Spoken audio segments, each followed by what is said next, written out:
पहाड़ मैनाक था, वह ऊपर आया, भगवान की सेवा कर रहे हनुमान जी को विश्राम देने के लिए। तो हनुमान जी कहते हैं जब तक राम का काम पूरा नहीं होगा तब तक विश्राम कहाँ है।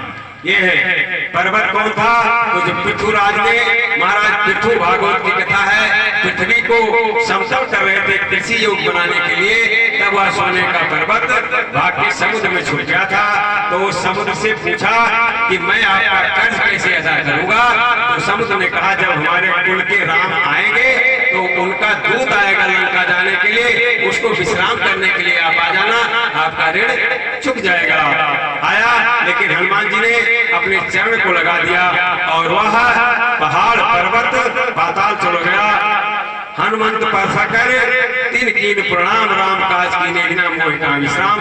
श्री सुरसा नाम की राक्षसी आती है और फिर उसके बाद में माया करती हुई एक राक्षसी आती है जो परछाई को पकड़ के खा लेती है। भगवान उसने माया से अपने रूप को बढ़ाया, हनुमान जी अपने रूप को बढ़ाए। जब कोई बहुत अपने आप को बनने लग जाए कि मैं ये हूँ, मैं ये हूँ, मैं बहुत बड़ा हूँ, तो छोटा बन के अपना काम निकाल लेना चाहिए। यह संध्या कथा कहती है हनुमान जी छोटा बन गए और उसके मुख में प्रवेश करके कान से निकल गए। हाथ जोड़ करके बोले कि माता आशीर्वाद दो, मैं लंका जा रहा हूँ, सीता का पता लगा करके माँ को आकर के बताऊंगा राम को, फिर आपकी सेवा में हाजिर हो जाऊंगा।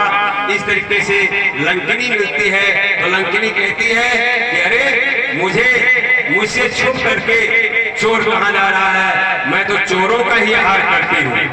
हनुमान जी ने कहा अच्छा झूठ बोलती है? बोली झूठ क्यों बोलती हूँ?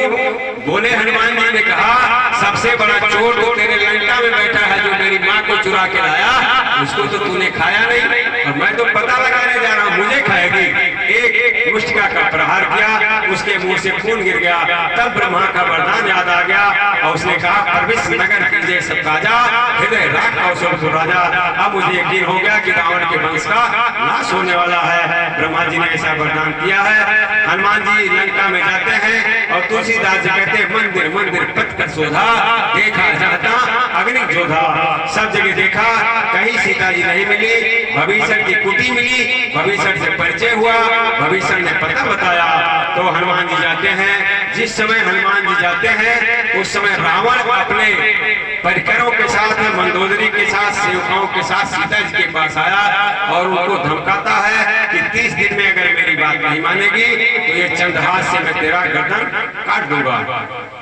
हनुमान जी उसमें पहुंच गए थे, उन्होंने लीला देखने के लिए पेड़ पर छुपे रहे और फिर जब रावण चला गया तो त्रिजटा से सीता जी ने आग मांगा कि आग ला दो माँ, मैं जल करके मर जाऊं, अब मेरा जीना किसी कार्य का नहीं रहा, मेरे नाथ ने मुझे बुला दिया है, आज तक खबर नहीं लिया। त्रिजटा कहती है बेटी शाम को आग नहीं मिलेगी।